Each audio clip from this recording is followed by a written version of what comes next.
할렐루야. 할렐루야. 시간 건강님에 오신 여러분들을 정말 진심으로 환영하고 축복합니다. 요즘 참 바쁜 것 같아요. 저는 3학년인데 실습이 이렇게 바쁜지 몰랐습니다. 선배님들이 얘기하셨지만 정신없이 지내고 있는 것 같고, 그것뿐만이 아니더라도 후배님들을 보면은 내가 코로나권이라 정말 편하게 학교 다니구나 라는 걸 좀 느끼는 것 같아요. 아직 1학년, 2학년인데도 여러 가지 같은 일들을 좀 성실하게 해나가는 후배님들을 보면서 모두가 좀 바쁘고 또 때로는 중심을 지키기 어려운 삶을 살아가기도 하는구나, 그것부터 하는구나 라는 걸 좀 많이 느끼는 것 같습니다. 그래서 느끼는 거는 이렇게 모여서 함께 예배할 수 있는 자리가 정말 귀하다, 그래서 이 시간 예배 자리에 함께 모인 서로를 좀 축복하는 마음으로 함께 고백하면 좋겠습니다. 이 시간 함께 기대 찬양 드리겠습니다.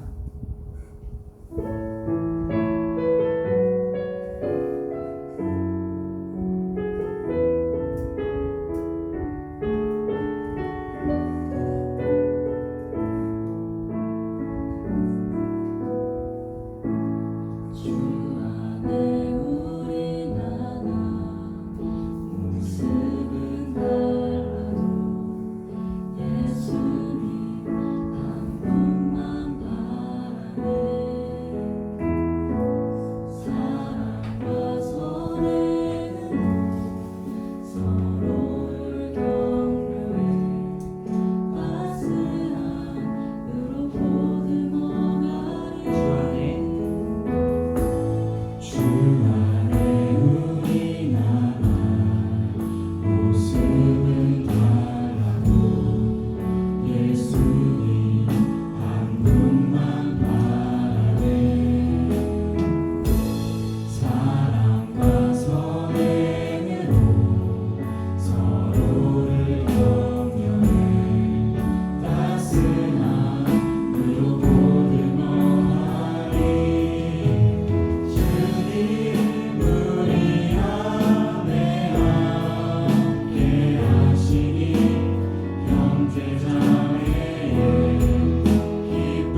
입술이지만 주님을 찬양할 수 있음이 참으로 놀라운 은혜인 줄로 믿습니다.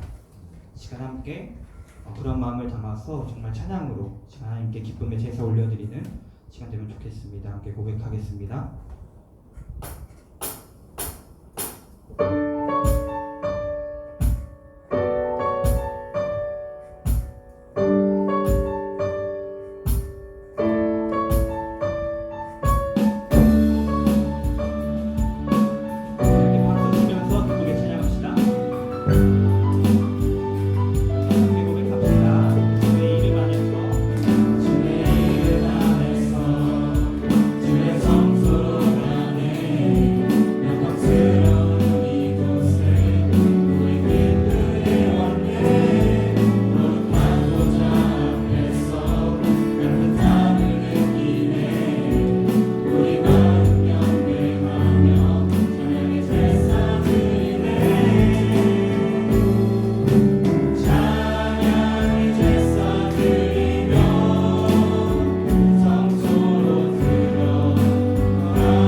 학기가 거의 끝이 나고 또 한 해를 좀 되돌아보게 되는 지금 이 상황 속에서 우리가 받은 은혜가 어떠한 것이 있는지 함께 돌아보며 고백하면 좋겠다라고 함께 기도 제목을 나눴습니다. 지금 함께 찬양할 때 그런 마음들을 좀 돌아봤으면 좋겠습니다. 정신없이 살 때도 있고 주님을 크게 묵상하지 못하고 살아갈 때도 있지만 그때그때마다 부어주셨던 주님의 은혜가 어떤 것들이 있었는지를 돌아보면서 그 은혜에 감사하는 시간 되면 좋겠습니다. 그래서 앞으로 살아갈 때도 어느 어려움이 있을지라도 언제나 늘 그랬듯이 우리를 붙드시는 그 주님을 의지하면서 버티고 견뎌나가는 삶으로 살아가게 달라고 함께 고백하는 시간 되면 좋겠습니다. 시간 함께 찬양하겠습니다.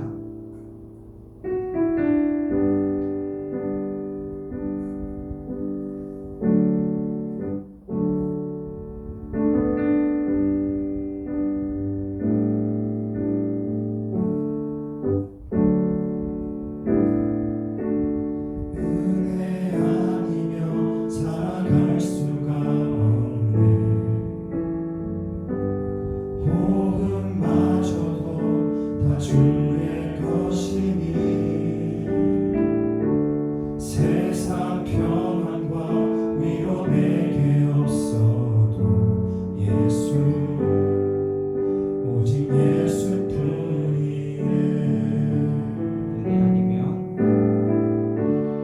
은혜 아니면 살아갈 수가 없네.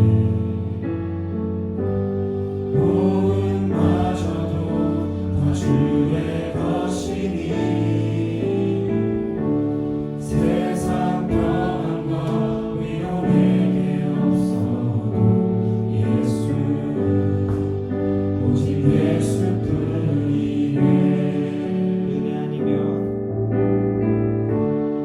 은혜 아니면 살아갈 수가 없네.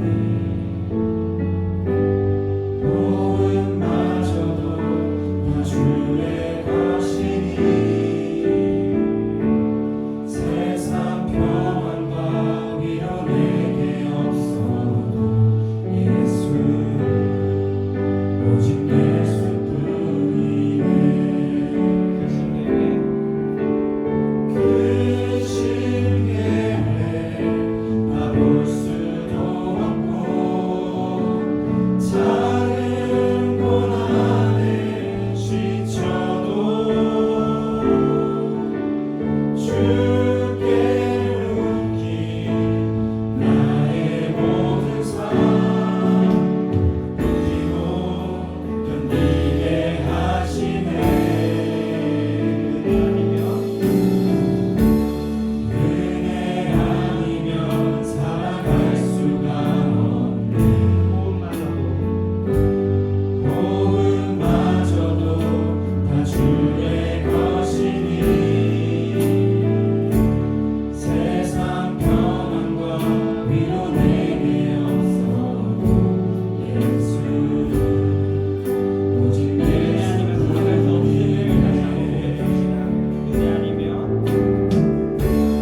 은혜 아니면 살아갈 수가 없네.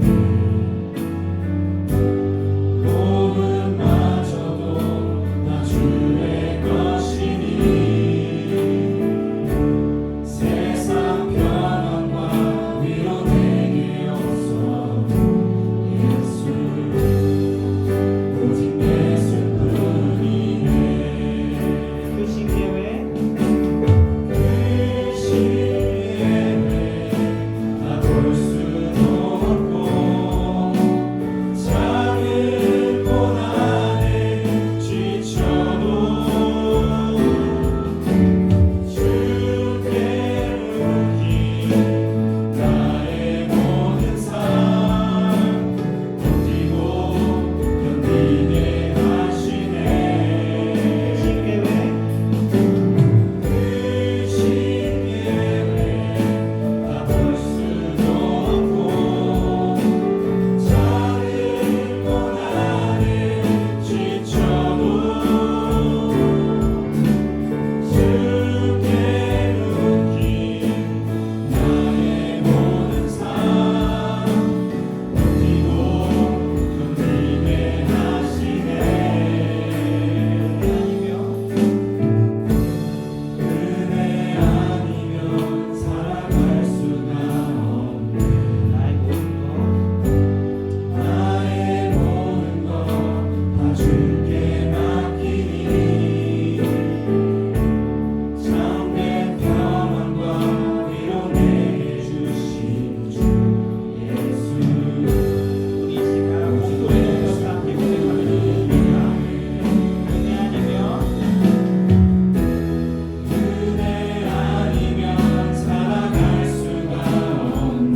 그 순간이 오직 주님의 은혜였음을 이 시간 함께 고백하면 좋겠습니다. 살아왔던 그 순간만큼은 몰랐지만 돌아보니 은혜였음에 모든 것이 하나님께서 채워주신 은혜였음에 이 시간 감사함으로 고백하면 좋겠습니다. 이 시간 함께 기도드리겠습니다.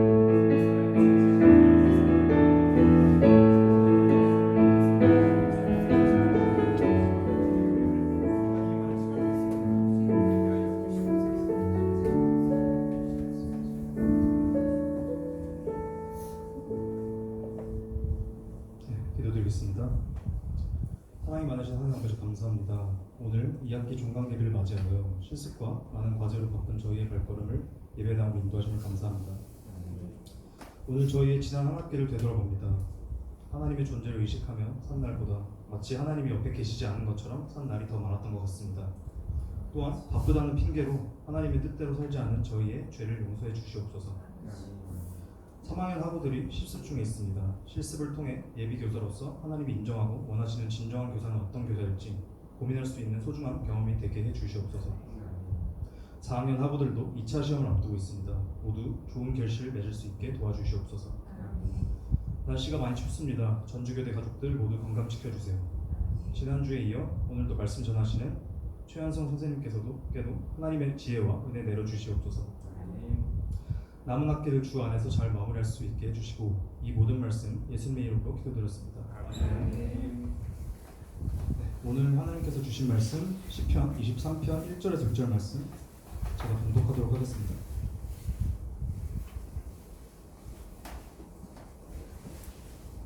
봉독하도록 하겠습니다. 여호와는 나의 목자시니 내게 부족함이 없으리로다. 그가 나를 푸른 풀밭에 누이시며 쉴만한 물가로 인도하시는도다. 내 영혼을 소생시키시고 자기 이름을 위하여 의의 길로 인도하시는도다. 내가 사망의 음침한 골짜기로 다닐지라도 해를 두려워하지 않을 것은 주께서 나와 함께 하시리라. 주의 지팡이와 막대기가 나를 안위하시나이다. 주께서 내 원수의 목전에서 내게 상을 차려주시고 기름을 내 머리에 부으셨으니 내 잔이 넘치나이다. 내 평생의 선하심과 인자하심이 반드시 나를 따르리니 내가 여호와의 집에 영원히 살리로다. 아멘. 네, 오늘 말씀 내 잔이 넘칩니다라는 말씀으로 최한성 선생님께서 말씀 전하시겠습니다. 네, 반갑습니다. 아마 그 PPT 넘겨주는 우리 분께서 센스가 있으신 것 같아요. 제가 처음에 시편 23편 지금 세 번째 설교거든요. 처음에 제안했던 게 우리 가능하면 암송했으면 좋겠다 했는데 암송했는 거 확인하려고 그런 거죠? 네, 끄덕이네 또. 센스가 좀 있으시네. 감사합니다. 반갑습니다로 좀 인사를 좀 먼저 하고 싶네요. 저도 오늘 1시부터 수업 받고 왔어요. 6시 반까지. 여기 7시에 와야 되니까 중간에 조금 땡땡이 해가지고 6시에 여기 끝내고 이렇게 왔는데 와서 생각을 해보니까 그래 구약권입니다. 그러니까 30년이 좀 넘은 것 같아요. 징그럽습니다. 교직은 지금 23년 하고 있고 여러분들 만나니까 너무 반갑고 또 드리고 싶은 말은 또 고맙습니다. 제가 교사가 되고 장학사 하고 그다음에 교감도 하고 했을 때 제 아버지께서 이상하게 저한테 고맙다고 하더라고요. 그 말이 뭔 말인지 몰랐어요. 장하다, 애썼다 이런 말 해줄 줄 알았는데 고맙다 그러더라고요. 그래서 그 말이 뭔 말인가 잘 몰랐는데 요즘 많이 느끼고 있습니다. 제 아들이 뭔가 이렇게 잘하면 애썼다가 아니고 고맙다. 저도 모르게 그렇게 나가고 여러분을 볼 때 고맙습니다. 왜냐하면 이 자리를 여러분들은 지금 1년, 2년 이렇게 참여하신 분들도 계시지만 거의 20년 넘게 이렇게 계속 기도와 예배의 자리를 지금 이렇게 이어오고 있거든요. 여러분들은 지금 그것을 계속 이어가지고 계시고 끊어지지 않고 갈 수 있도록 해주셔서 너무 고맙습니다. 그리고 앞으로도 내년에도 이 자리를 계속 이어갈 수 있도록 여러분들이 좀 애써주셨으면 고맙겠습니다. 오늘 찬양 드리는데 너무 감사하고 은혜가 되더라고요.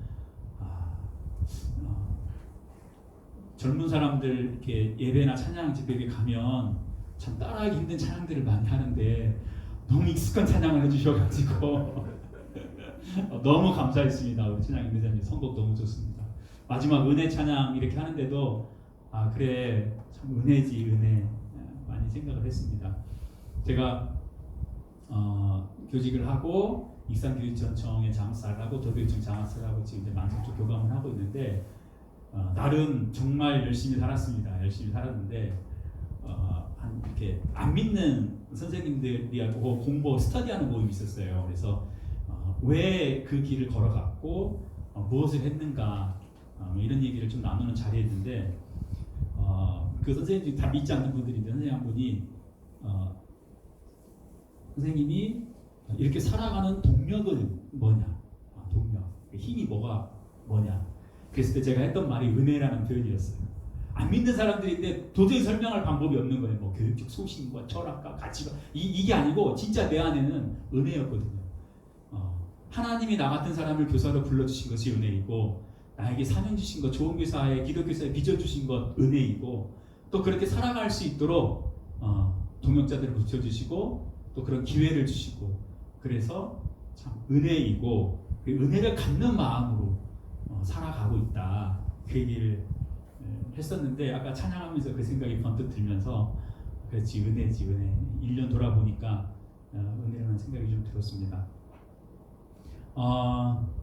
저도 교직생활 이렇게 뭐 23년 4년 이렇게 하고 있는데 해마다 제일 힘든 것 같아요. 해마다. 근데 이번 2023년은 좀 다른 해인 것 같아요.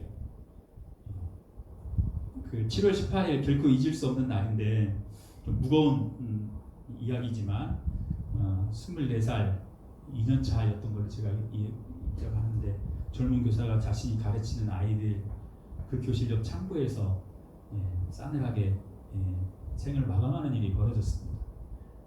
한참 그 막 신규로서 푸른 꿈을 품고 아이들과 즐겁고 행복한 교실을 꿈꿨을 그 선생님이 그렇게 끔찍한 일이 벌어졌다는 게 참 놀라웠고 그런 상황이 만들어진 것이 선배 교사로서 우리 학교에 있는 후배 선생님들과 여러분들을 볼 때마다 좀 미안한 마음도 많이 들고 그런 생각이 좀 들었습니다.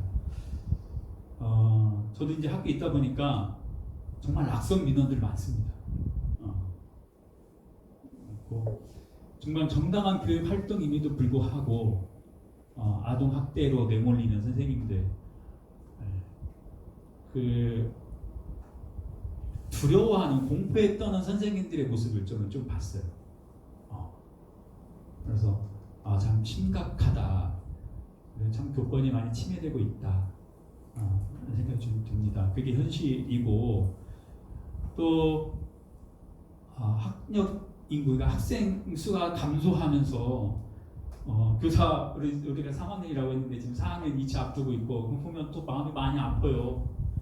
계속해서 이 전라도가 계속해서 적게 뽑잖아요. 물론 다시도도 좀 그런 경향이지만 2020년도에 80명, 21년도에는 81명 조금 뭐 비슷했고 22년도에는 59명, 23년도에는 42명, 올해는 드디어 41명 이렇게 해마다 계속 줄어들고 있고 내년에는 또 어떻게 될까? 40대가 무너지는 건 아닌가? 막 그런 우려가 되기도 합니다. 그리고 18년도에 교대생이 한 10명 정도가 이렇게 자퇴를 했는데 그리고 지난해 제가 뉴스를 보니까 나오는데 지난해 43명이 자퇴를 했어요. 전주교대에서. 전국에서 세 번째라고 합니다. 엄청나게 많은 근데 이제 다른 길을 선택을 하게 되는데 그래서 이 교직이나 이런 게 참 힘든 시기를 보내고 있다. 오늘 말씀을 읽은 대로 본다면 사명의 묻지마 골짜기를 지나고 있는 거 아닌가 그런 생각이 좀 듭니다. 근데 저는 사람들이 참 위기라고 많이 이야기를 해요. 그러나 다른 데서는 이 말을 못합니다. 이 말할 때가 제가 큰일 날 수도 있으니까. 그러나 여러분들한테는 좀 하고 싶은 말이 있는데 기회이다. 이게 기회이다. 왜냐하면 몇 해 전만 해도 교대 인기가 되게 많았습니다. IMF를 여러분 기억할지 모르겠지만 그 이후로부터 계속해서 상승 곡선이었어요. 그러다 최근에 하락 곡선은 푹 떨어지고 있죠.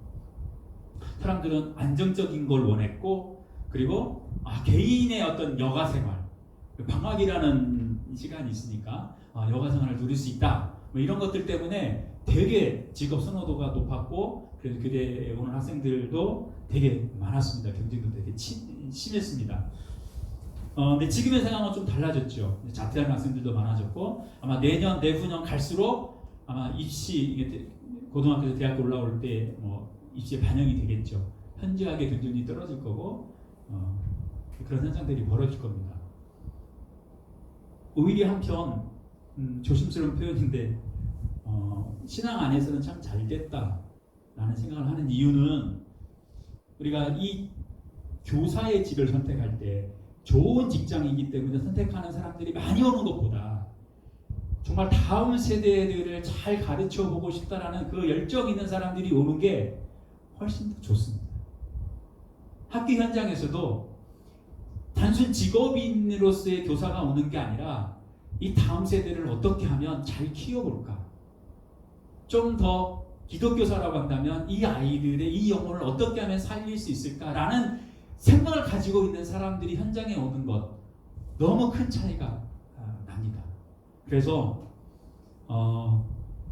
제가 이제 요즘에 기도하는, 하나님 이번 기회에 정말 다음 세대들을 잘 키워보고 싶은 사람들, 그 사람들이 교대에 오게 해주시고, 그런 사람들이 잘 준비되어져서 현장에 나올 수 있는 그런 토대가 좀 만들어졌으면 좋겠습니다. 좀 더 도전적으로는 하나님 여기에 좋은 교사들이 있습니다. 여기에 좋은 교사들이 있습니다. 이 사람들이 다음 세대들을 가르칠 수 있도록 기회를 주십시오. 이 사람들에게 기회를 주십시오. 저는 가끔 하나님에게 당차게 기도하기도 하는데 신학적으로 해석하면 제 말이 틀린 겁니다. 뭐냐면, 하나님 이 사람들 놓치면 하나님이 손해입니다. 하나님 손해볼짓 하지 마세요. 손해볼짓 하지 마세요. 이 사람들 다 합격시켜 주세요. 근데 사실 이 기도를 제가 임용고시 준비할 때 했던 기도예요. 하나님, 저 좋은 교사입니다. 저 기독교사입니다. 저 떨어뜨리면 하나님 손해입니다. 임용고시 준비를 많이 안 했지만 하나님의 은혜로 저 같은 사람 뽑아줘야 됩니다. 저뿐만 아니라 같이 기도하는 이 사람들, 하나님 꼭 붙게 해주십시오. 왜요? 이 사람들이 좋은 교사고 기독교사입니다. 영혼을 살리는 교사입니다. 이 사람들이 현장에 안 가고 단순 안정적인 직장을 원해서 온 이 교사들이 다음 세대를 가르치면 하나님 어떻게 합니까? 그렇게 기도했던 때가 왔는데 다시 또 그런 기회가 온 것 같아요. 그래서 여러분들도 하나님께 그렇게 배짱 있게 기도했으면 좋겠어요. 하나님 저 안 뽑아지면 하나님 손해입니다. 물론 신학적으로 해석하면 돌둘러도 다음 세대를 하나님께서 바른 길로 인도할 수 있는 분이세요. 그러나 우리가 좀 그렇게 기도했으면 좋겠습니다. 저는 여러분에게 시편 23편을 수요일 아침 예배 때 2번 설교를 했었어요. 첫 번째는 내게는 부족함이 없습니다. 내게는 부족함이 없습니다. 왜냐하면 여호와는 나의 목자이시기 때문에 그렇습니다. 여호와가 나의 목자이시기 때문에 우리에게는 부족함이 없습니다. 나에게는 두려움이 없습니다. 비록 사망의 음침한 골짜기로 다닐지라도 주님이 나와 함께하기 때문에 나는 두려움이 없습니다. 이제 마지막으로 오늘 하나 더 볼 건데요. 그건 뭐냐면 내 잔이 넘칩니다. 내 잔이 넘칩니다. 이 말씀을 가지고 우리가 함께 은혜를 나누려고 합니다. 특히 5절 말씀과 6절 말씀을 볼 텐데요. 5절 말씀에 주께서 내 원수의 복전에서 내게 상을 차려주시고 기름을 내 머리에 부으셨으니 내 잔이 넘치나이다. 이 말씀 너무 좋은 말씀이에요. 통쾌해 죽겠어요. 이 말씀 읽을 때마다. 이 말씀, 그리고 그 뒤에 나오는 6절 말씀, 내 평생에 선하심과 인자하심이 정녕 나를 따르니 반드시 나를 따르니 내가 여호와의 집에 영원히 거하리로다. 이 말씀을 가지고 함께 나누도록 하겠습니다. 5절에 아까 잔이 넘친다라는 표현을 썼어요. 잔이 넘친다. 여기서 말하는 잔은 기업을 의미합니다. 기업. 하나님께서 우리에게 주시는 기업, 유산, 우리의 목, 이것이 넘치게 해주겠다라는 뜻입니다. 시편 16편 5절 말씀을 잠깐 한번 보여주실래요? 이건 제가 안 외웠어요. 그러니까 보여주시면 돼요. 좋습니다. 제가 읽어드리겠습니다. 시편 16편 5절 말씀이 이렇게 나옵니다. 주님, 주님이야말로 내가 받을 요산의 복입니다. 주님께서는 나에게 필요한 모든 복을 내려주십니다. 나의 미래는 주님이 책임지십니다. 여기서 말하는 내가 받을 요산의 복, 이게 본문에서 말하는 잔입니다. 이 요산의 몫이 넘치게 해주겠다는 겁니다. 넘치게 해주겠다는 거. 그냥 가득 채우는 정도가 그러니까 그냥 가득 채우는 이 정도가 자꾸 넘치는 정도를 얘기를 하고 있어요. 넘치는 정도를 얘기하고 있습니다. 실제로 다윗은 이 세상에서 이 기업이 어느 누구보다도 충만했던 사람입니다. 여호와를 목자 삼고 하나님과 함께하는 사람은 하나님이 반드시 잔이 넘치게 해주십니다. 기업을 풍성하게 해주시고 우리에게 복을 내려주십니다. 우리의 미래를 하나님이 책임져 주십니다. 5절 6절 말씀을 통해서 이 잔이 넘친다라는 이 유산, 이 잔이 무엇인지에 대해서 좀 더 자세히 이야기를 하도록 하겠습니다. 첫 번째는 승리의 잔이 넘치게 해주십니다. 승리의 잔이 넘치게 해주십니다. 주께서 내 원수들이 보는 앞에서 나에게 잔치상을 차려주세요. 얼마나 통쾌합니까? 원수들이 있는데 원수들은 아마 저기서 무릎 꿇고 엎드리고 포박되어 있는 상태겠죠? 저는 딱 멋진 상을 하나님께 차려주시는 겁니다. 실제적으로 다윗에게는 적이 많았습니다. 대표적으로 생각나는 적이 누군가요? 사울, 그죠? 사울이 생각이 날 거고요. 그러나 원수들 앞에서 하나님은 다윗을 늘 지켜주셨습니다. 늘 보호해 주셨습니다.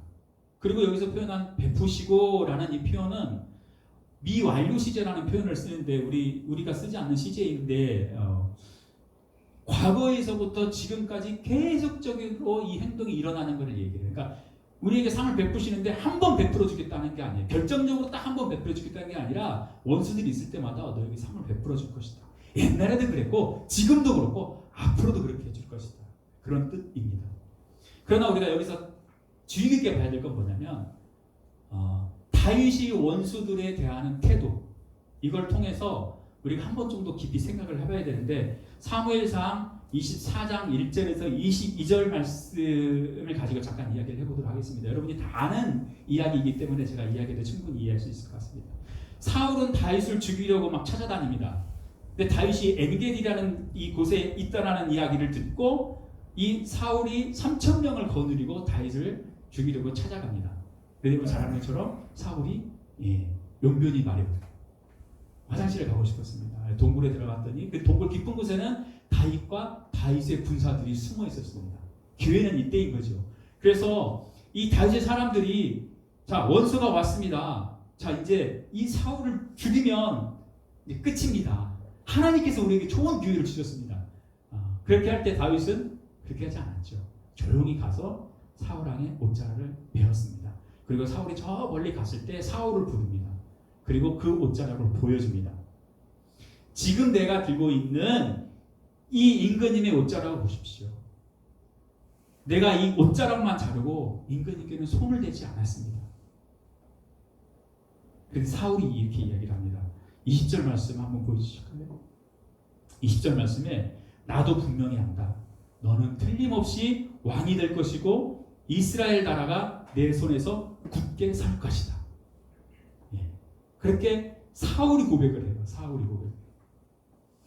근데 참 사울이 이렇게 했으면 더 이상 하면 안 되잖아요. 이렇게 고백까지 했는데.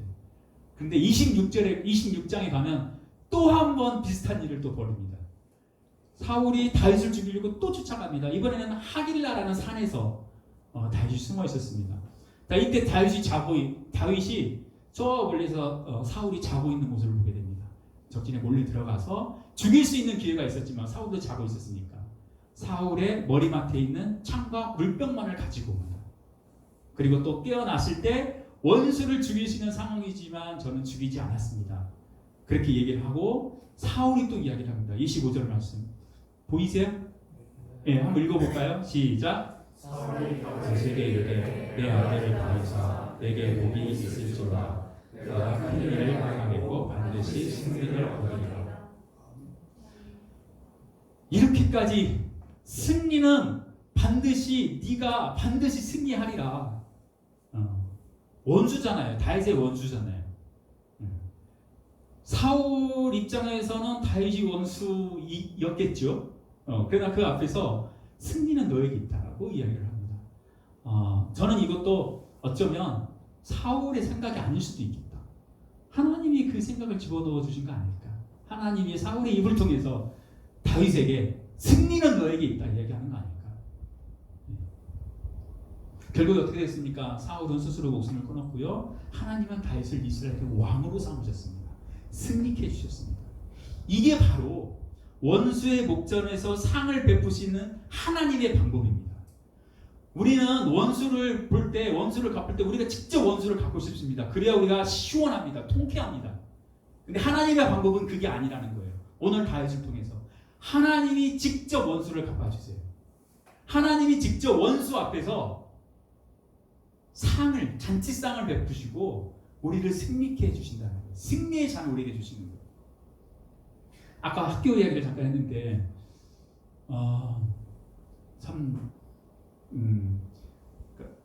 이제 교갑이잖아요.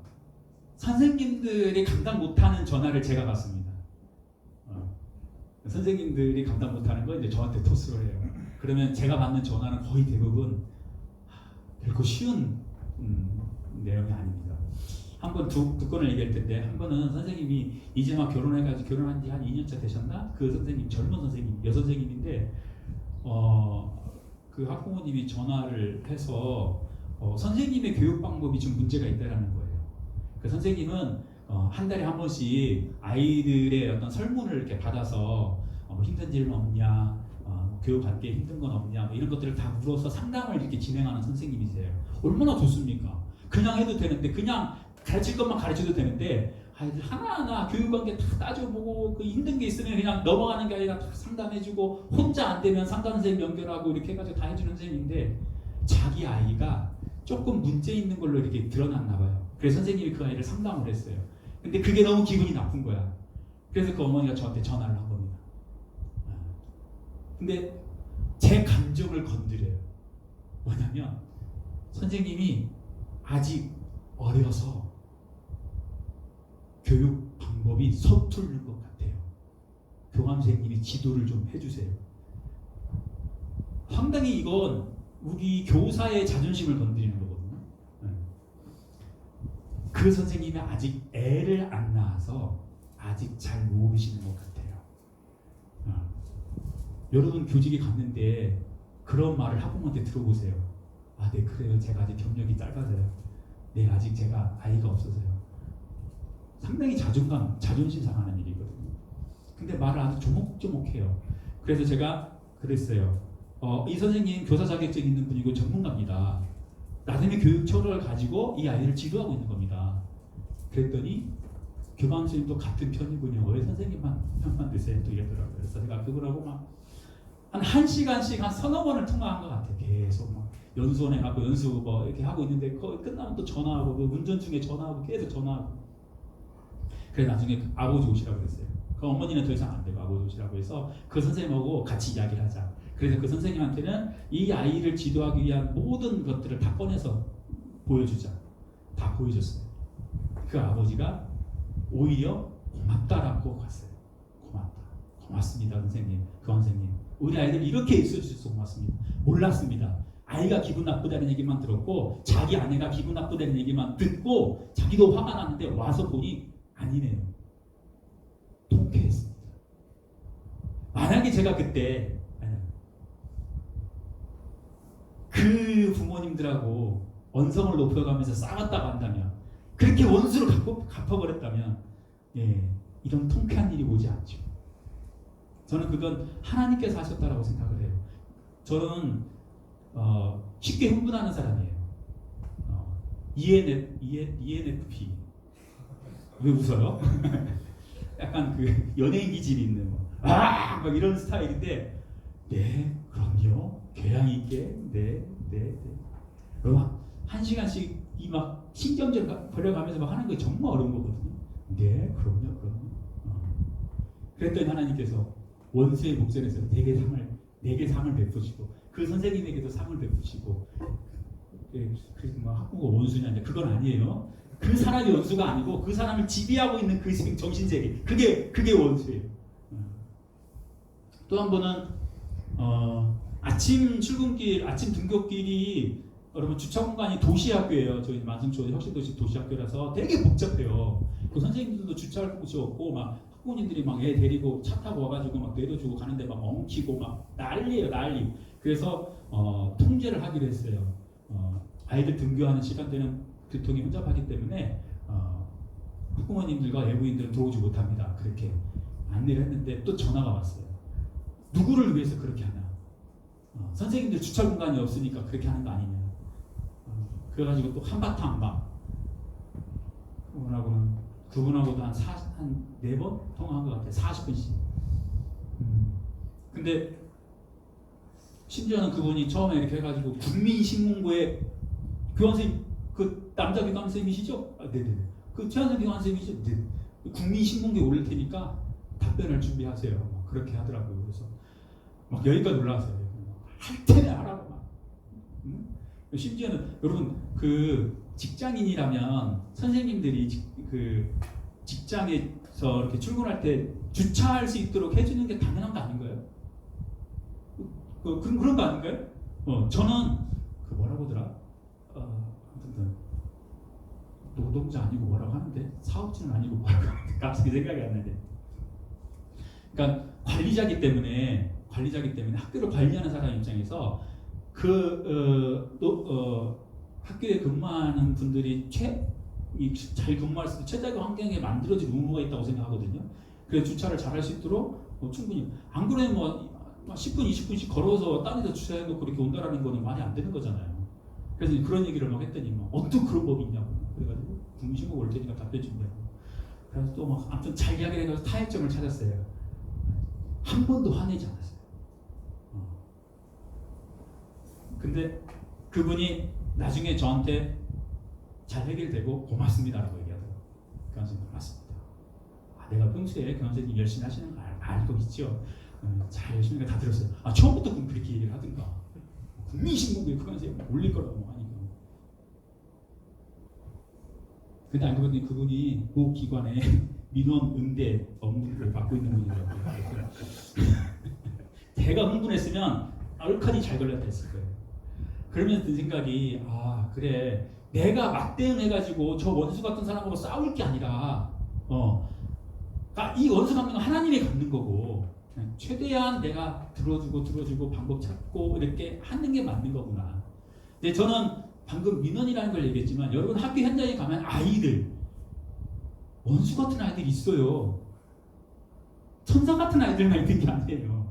그 아이들을 내가 응징하고 막 원수를 갚아버리고 싶고 막 그런 방법으로 하나님이 우리에게 승리를 주는 게 아니라 그건 하나님이 하시는 거예요. 다윗이 사울 왕을 죽일 수 있는 기회가 2번이나 있었지만 그렇게 하지 않고 하나님의 방법으로 했기 때문에 하나님께서 승리의 잔을 다윗에게 넘치도록 주신 것처럼 우리에게도 마찬가지로 하나님의 방법대로 했을 때 하나님이 우리에게 승리의 잔을 넘치도록 주실 거예요.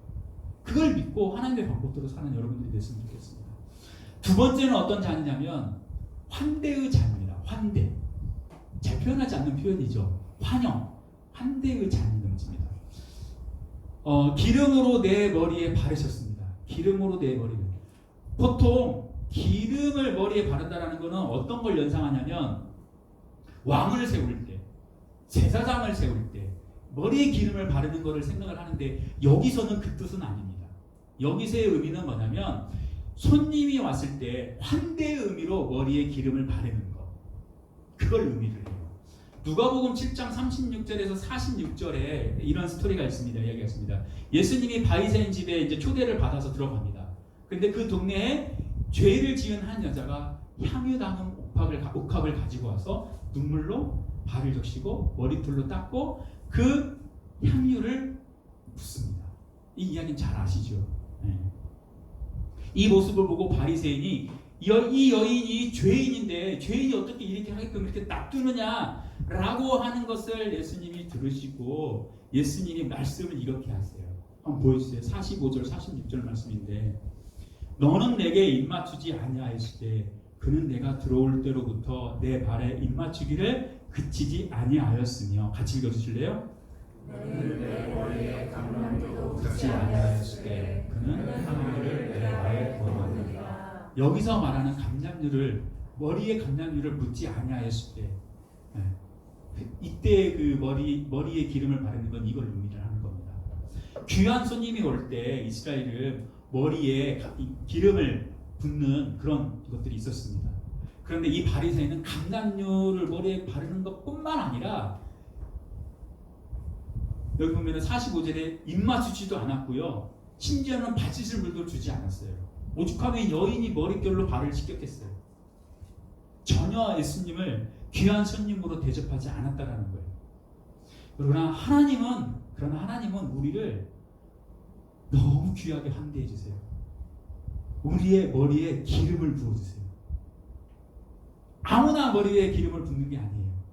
정말 귀한 손님이라고 생각할 때, 어쩌면 이 여인이 예수님의 발을 머릿결로 닦고 향유를 부은 것처럼 그렇게 우리를 환대해 주신다라고 생각을 합니다.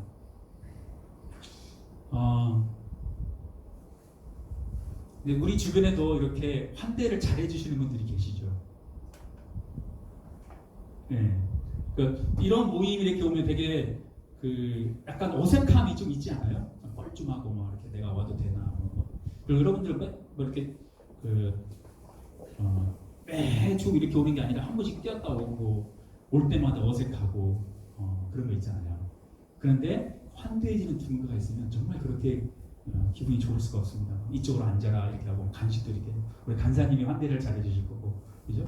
우리 서가스 교수님은 항상 환대 잘해 주시고 그런 분들이 있으면 너무 기분이 좋습니다. 그 모임에 가고 싶고 가더라도 마음이 편하고 저는 아까 ENF라고 했잖아요. 근데 또 IBG도 있어요. 그래가지고 이렇게 어색한 데 가면 되게 힘들어요. 저 이 자리 되게 힘들어요. 아는 사람 하나도 몇 명밖에 없어요. 근데 누군가가 환대해주면 얼마나 제 마음이 편하겠어요. 여러분도 환대해주세요. 만약에 여러분이 제가 근무하는 학교에 발령이 나중에 나면 제가 엄청 환대해드리겠습니다. 그럼 얼마나 되게 기분 좋은지 아세요? 여러분 모르실 거예요. 아직은 딱 갔는데 막 우리 저 교사만 70명 되거든요. 그 막 정글 같은 곳에 저 같은 교감 아는 교감 하나 딱 있으면 얼마나 기분인지 든든한지 몰라요. 그렇게 하나님께서 우리를 환대해 주시는 거예요. 우리를 환대해 주시는 거예요. 마찬가지로 여러분들도 좀 누군가를 이렇게 이 모임이 됐든 어떤 모임이 됐든 환대해 주는 사람이 됐으면 좋겠어요. 잘 맞이해 주시고 따뜻하게 품어주시고 손도 잡아주시고 그렇게 해주는 여러분들이 됐으면 좋겠습니다. 자, 하나님은 우리의 머리에 기름을 발라주십니다. 우리를 귀한 손님으로 여겨주세요. 우리를 환대해주세요. 비록 우리가 죄를 지었을지라도, 비록 우리가 세상에서 실패했을지라도, 비록 우리가 부족한 게 많을지라도, 그럴지라도 하나님 우리를 환대해주세요. 그럴지라도. 세 번째입니다. 어떤 잔이 넘치냐면, 세 번째는 하나님 나라의 잠이 넘칩니다. 하나님 나라의 잠이 넘칩니다. 6절 말씀입니다. 6절 말씀 같이 한번 읽어볼까요? 시작. 내 평생의 선하심과 인자하심이 반드시 나를 따르리니 내가 여호와의 집에 영원히 살리로다. 아멘. 뒤에 좀 작은 글씨에서 안 보였군요. 네. 주님의 선하심과 인자하심이 따릅니다. 그래서 반드시라는 표현을 쓰고 있어요. 반드시 나를 따릅니다. 반드시. 꼭 이루어진다는 의미죠. 꼭 반드시 선하심과 인자하심 우리를 따르게 해주셨다. 여기서 따른다라는 표현도 아까 미완료이라는 표현을 썼어요. 과거부터 계속해서 현재까지 진행하고 앞으로도 그렇게 할 것이다라는 이 계속해서 따라다닐 것이다. 앞에 내 평생에 이것과 뜻을 같이 하고 있어요. 그래서 어떻게 보면 더 강조하고 있는 거예요. 그냥 한번 선하심과 인자하심이 너를 따를 거야가 아니고 연속적으로 과거에서 쭉 계속해서 따라다닌다는 거예요. 평생에 걸쳐서. 선하심이라는 표현은 선이 뭐냐? 저는 그렇게 생각합니다. 선함의 절대 기준은 하나님이다. 우리가 생각하는 선함은 아니에요. 하나님의 그 선하심, 우리가 생각조차 할 수 없는 그 선하심, 저는 그거를 하나님의 공의로 좀 생각을 하고 싶습니다. 공의. 두 번째, 인자하심. 인자하심은 하나님의 사랑이죠. 사랑받을 자격 없는 우리를, 여전히 죄 가운데 있는 우리를, 우리가 아직 죄인 되었을 때 그때에 하나님께서 우리를 사랑해 주신다. 그게 인자하심입니다. 우리가 하나님의 속성을 이야기할 때 크게 두 가지 얘기합니다. 공의의 하나님, 사랑의 하나님. 저는 하나님의 나라를 이렇게 생각을 해요.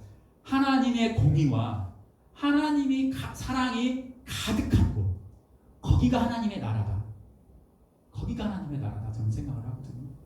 그래서 제가 선하심과 인자하심이 반드시 나를 따르리니 이 선하심과 인자하심, 하나님의 공의와 사랑이 항상 우리와 함께한다. 이곳이 바로 하나님의 나라고, 여호와를 나의 목자 삼은 사람들은 이 하나님의 나라, 이 나라 가운데 계속해서 살게 될 것이다. 우리가 죽어서 가는 저 천국뿐만 아니라 여기에서 충분히 하나님의 나라를 맛볼 수 있는 삶을 살게 된다. 이게 하나님 나라의 장이 넘친다라는 표현입니다. 저는 이렇게 새로운 학기가 되고 교실을 맡으면 첫 번째 하는 기도가 이거예요. 하나님, 이 교실이 하나님의 나라가 되게 해주십시오. 하나님, 이 교실이 하나님의 공의와 하나님의 사랑이 가득한 곳이 되게 해주십시오. 그 기도를 맨 처음에 해요. 그리고 저는 지금 그 밤이에요. 그래서 하나님, 이 학교가 하나님의 공의와 하나님의 사랑이 가득한 곳이 되게 해주십시오. 그래서 제가 선생님을 만나거나 아이들을 만나거나 어떤 직원들을 만날 때 하나님의 공의로, 하나님의 사랑으로 대하려고 애씁니다. 그리고 그 관계, 이 관계도 공의와 사랑이 가득한지, 공의로운 건지, 사랑인지, 그것들을 늘 생각하면서 관계를 형성을 해가고 있습니다. 근데 신규 처음에 가게 되면 실수하는 게 있어요. 실수하는 게. 거의 대부분 실수하는 게 뭐냐면 사랑 넘치는 교실. 여러분 그런 교실 만들고 싶지 않으세요? 딱 가자마자 그래, 좋은 교사야. 난 기독교사야. 사랑이 가득한 교실을 만들겠어. 그러고 갑니다. 자, 그럼 어떤 일이 벌어질까요? 공의가 실종됩니다. 물론 뭐 사랑과 공의를 이렇게 연결해서 이렇게 볼 수도 있지만 딱 이렇게 나눠서 생각을 한다면 이제 그런 거죠. 그래서 공의가 사라진 교실은 어떤 현상이 벌어지냐면 사랑은 많은데 공의가 사라지는 순간 무질서, 혼돈, 그 세상이 돼버립니다. 막 잘못한 게 있는데 막 그래도 사랑을 품어야지. 근데 막 여기는 이제 야 괜찮아 막 난장판이 되는 거예요. 그럼 이제 멘붕이 오는 거예요. 경계를 세우지 못했다는 표현을 쓰거든요. 자, 그렇게 해서 1년을 지냅니다. 완전 뒤죽박죽이죠. 그 다음에 다짐을 합니다. 아, 사랑이 넘치는 게 아니구나. 이제부터 내 교실은 공의로운 교실이 돼야 되겠다. 정의로운 교실이 돼야 되겠다. 선배들 이야기 들어봤더니 정의롭고 공의로운 교실은, 물론 그분들은 정의와 공의라는 표현을 쓰지 않아요. 그러나 제가 이제 얘기하는 겁니다. 정의롭고 공의로운 교실을 하려면 3월에 참아야겠다. 웃지 마라. 이빨을 보이지 마라. 그래서 막 딱 문 열고 들어가자마자 막 이를 악물고 막 첫 번째 규칙 1번 따라야. 뭐 떠들지 않는다. 2번 선생님이 말할 때문에 3번 화장실 갈 때는 선생님 손 들고 가라. 탁탁탁탁 이렇게 지금. 그렇게 되면 어떤 현상이 벌어지냐면 사랑이 실종된 교실이 되버려요. 공포, 두려움, 이걸로 가득한 교실이 되버려요. 어렵죠. 이 둘의 균형을 맞추는 게 정말 어렵습니다. 때로는 경계도 세워서 정의와 공의가 살아있게 해야 되고요. 정말 용납해주고 사랑해주고 뭐 따뜻하고 이것도 실현해 가야 되고. 그래서 저는 기독교사가 왜 중요하냐면 우리는 하나님의 공의와 사랑을 맛본 사람들이잖아요. 그래서 공의롭고 이 사랑이 넘치는 하나님을 또 한 단어로 표현한다면 그 하나님 앞에 경외할 수밖에 없는 거예요. 두려움이 있어요. 하나님 앞에. 공의로운 하나님이기 때문에. 근데 너무너무 따뜻한 사랑이세요. 독생자 예수 그리스도 십자가에 죽게 하신 하나님이세요. 이 사랑만큼 큰 사랑이 어디 있습니까? 그래서 공의와 사랑이 동시에 있는 분이기 때문에 우리는 경외할 수밖에 없는 거예요. 우리는 그것을 매주 매 순간 생각하고 묵상하고 체험하며 사는 사람이에요. 그래서 그걸 가지고 우리의 현장, 삶의 현장에서 실천하면서 사는 사람들이에요. 그 장이 여러분들의 교실이 될 것이고 거기에서 하나님의 사랑과 공의가 가득한 하나님의 나라를 여러분들이 만들어갈 수 있는 사람들인 거예요. 그래서 저는 공의로운 교실을 위해서 제가 하는 다짐이 있습니다.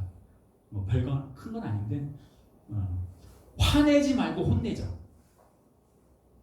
네, 뭔 말이지? 화내지 말고 혼내자. 아이들이 잘못하면 선생님들이 저 순간 화가 나요. 그래서 막 소리를 지르기도 하고요. 그러고 나면 집에 와서 너무 괴로워요. 난 기독교사인데 난 왜 화를 냈을까? 기독교사가 아닌가 봐. 이 아이를 품어줘야 되는데 내가 이 아이를 용납하지 못하고 근데 그건 왜냐면 화를 냈기 때문에 감정에 의해서 감정을 표출해버렸기 때문에 후회가 막 밀려와요. 그래서 어느 순간 제가 혼내자. 혼낸다라는 건 뭐냐면 너 이거 잘못했어. 애들 앞에서도 마찬가지로 이 행동은 잘못된 행동이야. 이 잘못된 행동을 할 경우에는 이렇게 벌을 받아. 이렇게 너희들이 손해를 봐. 그러니 이 행동 하지 마. 만약 그런 행동을 하나 애가 있으면 그대로 행동을 옮기게 하고 그게 저는 혼낸다라고 생각을 해요. 그런데 우리는 감정적으로 화를 내버리죠. 그러니까 아이들은 선생님이 무서워요. 선생님은 자괴감에 빠지고 그래서 이제 좋은 교사 모임 안 가야 되겠다. 난 좋은 교사가 아니니까 이렇게 돼버려요. 그리고 돌고 돌다가 탕자처럼 다시 돌아옵니다. 그러지 마시고 지금부터 감정 컨트롤을 잘해서 화내지 말고 혼내고 공의로운 하나님 그거를 여러분들이 실현했으면 좋겠고 또 하나는 사랑이 넘치는 교실이 같이 가야 되기 때문에 사랑이 넘치는 교실을 위해서 저는 첫 번째는 은혜. 아까 은혜 찬양했잖아요. 은혜. 두 번째 그럼에도 불구하고 그래 내가 너가 잘못했어. 그리고 혼을 내. 그럼에도 불구하고 나는 너를 사랑해. 그 마음을 갖고 이 아이를 대합니다. 이렇게 네가 여러분 더딘 학생, 부진 학생 지도를 혹시 이제 봉사활동 같은 거 해보면 분명히 저기 덧셈 배웠는데 그 다음날 오면 또 몰라요, 그죠? 한장하죠 막 글씨 분명 오늘 가나다라 했는데 갔다 오면 또 몰라. 그럼 막 화가 나죠. 그럼에도 불구하고 나는 너를 사랑한다. 내가 아무리 수학을 가르치고 국어를 가르치고 했는데도 몰라도 그럼에도 나는 너를 사랑한다. 그걸 실천하려고 많이 노력을 합니다. 그리고 은혜를 베푼다는 표현은 전 이렇게 해요. 보상 여러분 많이 하지 보상 이렇게 뭐 이렇게 잘한 애들 뭐 스티커 주고 뭐 이렇게 해가지고 보상해. 저는 역으로 한번 돌려봤어요. 어떻게 했냐?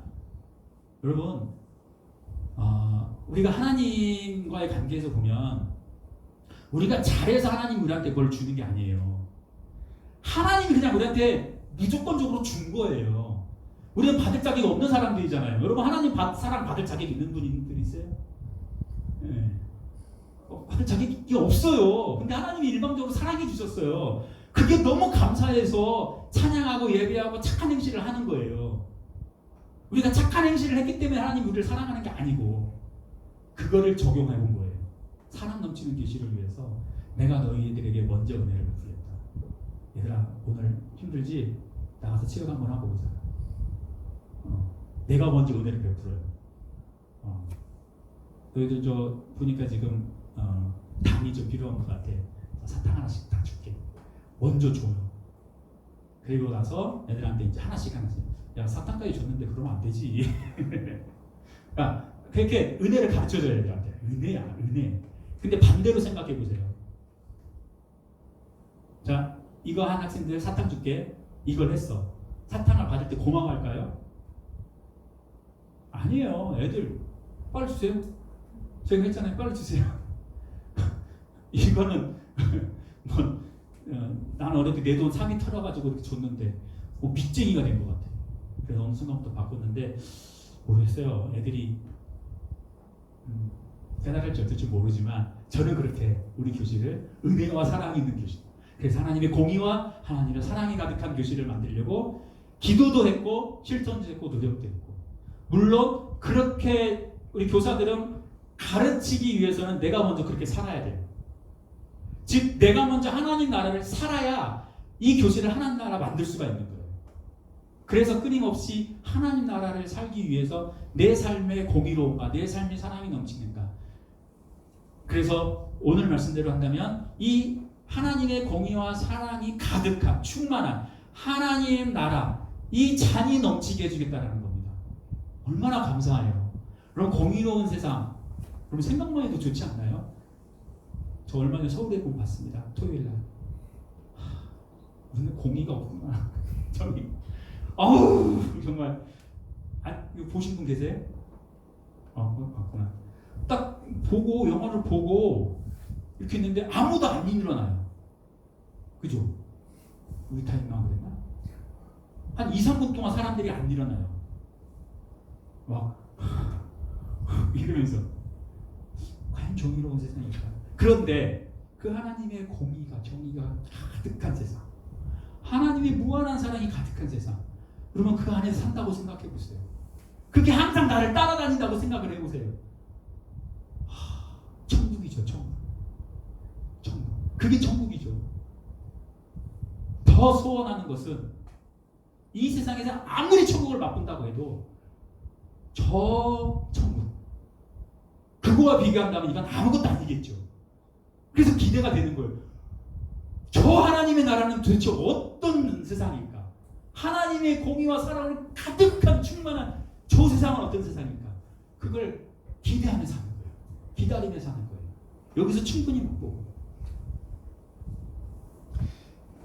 뒤에 보면 여호와의 집에 영원히 거하겠다라고 얘기합니다. 여호와의 집에 영원히 거하겠다. 저는 여호와의 집을 여기서는 예루살렘 성으로 생각할 수 있어요. 1차적으로는 예루살렘 성, 그리고 지금으로 돌아보면 교회일 수 있고요. 그리고 좀 더 거시적으로 본다면 천국일 수 있겠죠. 그 천국에 영원히 거하겠다. 와, 이게 차고 넘치는 거지. 이게 차고 넘치는 거예요. 그 은혜가 여러분들에게 있기를 간절히 소원합니다. 더 나아가서는 여러분의 교회가, 여러분의 섬기는 교회가 그렇게 차고 넘쳤으면 좋겠어요. 여러분이 섬기는 선교단체가 하나님의 공의와 사랑이 여호와의 전과 같이 가득했으면 좋겠어요. 저는 여기 이제 GBF 이렇게 있으니까 좋은 교사를 뽑는 사람들이 이 공동체가 하나님의 사랑, 공의와 사랑, 하나님의 나라로 충만한 공동체가 되기를 정말 간절히 바랍니다. 그렇게 하는 비결은 여호와를 나의 목자 삼는 거예요. 이 구성원들이 여호와를 나의 목자 삼으면서 사는 그 사람들이 모인 공동체가 하나님의 공의와 사랑이 가득한 하나님의 나라가 되는 거예요. 그 하나님의 나라에 잔이 넘치는, 상상만 해도 기분이 좋죠. 이제 좀 마무리를 하려고 합니다. 저는 여러분이 좋은 교사로 잘 준비되어지기를 소망합니다. 그래서 하나님께서 다음 세대들을 믿고 맡길 수 있는 기독교사로 잘 준비되어지기를 간절히 바랍니다. 그래서 하나님 앞에 빗장 있게 당당히 하나님 이 사람들 안 뽑으면 하나님 손해입니다. 그러기 위해선 시편 23편을 잘 묵상했으면 좋겠어요. 더 나아가서 암송했으면 좋겠어요. 제가 군대에서 시편 23편 암송했다고 했잖아요. 제가 요즘 이제 산에 좀 이렇게 오르는데 막 이렇게 오르막에 올라갈 때 그 허벅지에 그 통증이라고 하긴 그렇고 그 느낌 아시죠? 계단 올라갈 때 극한치에 다다랐을 때 이 허벅지에 오는 그 근육이 생긴다고 생각하면 짜릿짜릿하니 좋고 포기하고 싶을 정도의 통증이 이렇게 올 때가 있어요. 제가 군대에서 뭐 안전 쪽으로 뛰기 막 이런 거 할 때 막 여기 막 통증이 있을 때 그때 제가 암송한 거예요. 영원한 나의 목자신 내게 부족함이 없으리라. 그러니까 어느 순간 최면이 걸려가지고 이 통증이 되게 기분 좋음으로 바뀌더라고요. 혹시 못 외우는 사람들이 있으면 제가 안쪽으로 듣기를 시켜가지고 외우도록 하겠습니다. 그게 아니라 여러분들이 이제 12월 올해가 가기 전에 또 방학이 들어가면 다른 하고 싶은 게 많겠죠. 그러나 10편, 23편을 펴놓고 감성 여러분들 금방 외우잖아요. 금방 잘 외웠으면 좋겠습니다. 그래서 여호와를 나의 목자 삼으십시오. 나의 목자는 여호와 한 분뿐인 걸 고백한 여러분들이 있으면 좋겠고 그분의 인도하심에 여러분을 온전히 맡겼으면 좋겠어요. 그러면 하나님이 분명히 여러분을 푸른 풀밭 쉴만한 물가로 인도해 주세요. 왜? 하나님이 하나님의 이름을 걸고 하나님의 이름을 위해서 여러분을 의의 길로 갈 수 있도록 지치면 다시 소생시키실 거예요. 다시 힘을 주실 거예요. 하나님과 함께 하세요. 비록 내가 원치 않는 사망의 음침한 골짜기로 다닐지라도 그럴지라도 하나님과 함께 하세요. 그러면 하나님의 지팡이와 막대기가 여러분을 보호해 주실 겁니다. 그렇게 살 때 하나님께서는 결국 여러분의 잔이 넘치게 해주실 거예요. 원수들이 보는 앞에서 보란 듯이 여러분에게 잔치상을 베풀어 주실 거예요. 그리고 여러분을 머리에 기름을 부어주실 정도로 여러분을 크게 품어주시고 환대해 주실 거예요. 그리고 여러분이 이 세상에 살아가는 동안에 하나님의 공의, 하나님의 사랑이 가득한 하나님의 나라를 살게 하나님께서 축복해 주실 겁니다. 이걸 품고 사는 사람이 기독교사예요. 이 소원을 갖고 사는 사람이, 이 맛을 아는 사람이 우리가 추구하는 좋은 교사예요.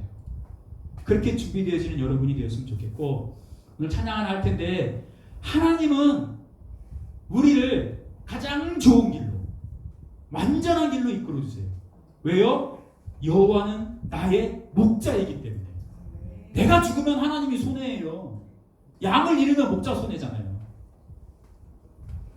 우리를 가장 좋은 길, 완전한 길로 인도해 주시니까 하나님을 목자 삼고 살았으면 좋겠습니다. 네, 같이 찬양팀 몇 분 오셔서 같이 찬양하면 좋겠습니다. 네. 네, 하나님의 부르심 찬양할 텐데 제 아내가 제일 좋아하는 찬양입니다. 최근에 사심 가득한 사람이에요. 근데 마지막 가사가 너무 좋아요. 가장 좋은 길로, 가장 완전한 길로 오늘도 날 이끄신 믿네. 이 찬양의 고백을 하도록 하겠습니다.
넘치게 해주시니 감사합니다.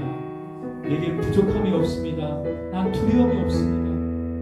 함께 기도하도록 하겠습니다. 기도하겠습니다. 하나님 아버지 감사합니다. 하나님 아버지를 인도해 주시고 함께 해주시니 감사합니다. 여호와를 나의 목자 삼고 살아가는 삶이 되게 하여 주시옵소서. 하나님 아버지 주님께서 나를 푸른 풀과 하나님 푸른 풀과 푸른 쉴만한 물건에 인도하신 것을 믿습니다. 하나님 비록 사망의 음침한 골짜기로 다닐지라도 하나님과 함께하는 삶을 살게 하여 주십시오.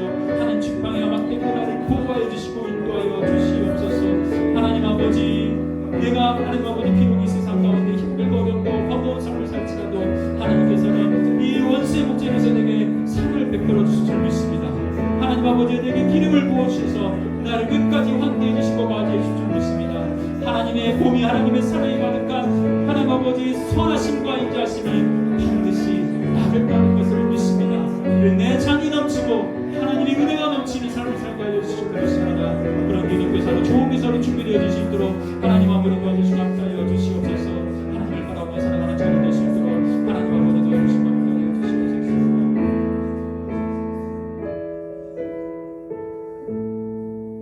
하나님 아버지 감사합니다.